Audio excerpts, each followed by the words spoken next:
Climate change is a global problem. It's been an issue that people at Abt have been working and passionately working on for over the last 20 years.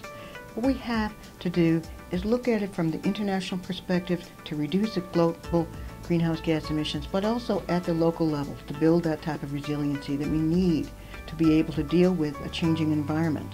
We work with national government, state and local agencies on analyzing strategies to reduce emissions, evaluating the impacts of climate change, and helping communities, local communities, adapt to climate change, for example, to sea level rise or increased flooding.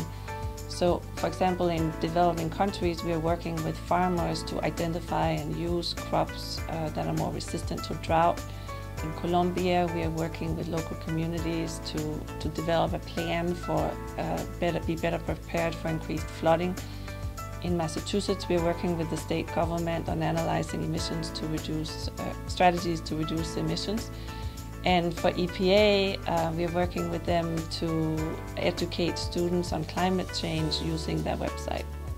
In Mexico, we're both working with the national government and subnational governments. We're working in the area of sustainable landscapes, in clean energy, and in a lot of policy reform in a variety of areas.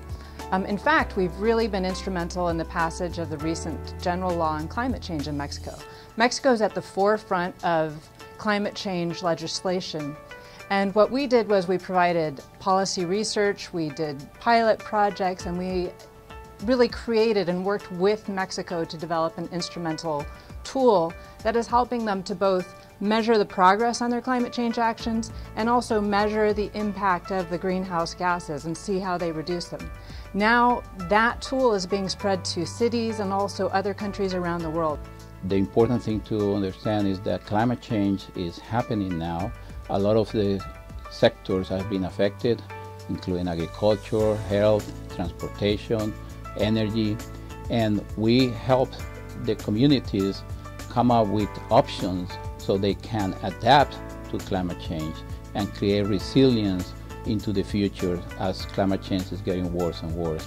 What's really important at Abt is that we balance all the needs. We balance the needs of those in the village, those at the subnational level, and those at the national level. Because ultimately, what we're talking about is not science, but our people's lives. And we really, really need to make sure that we help to improve those lives over time.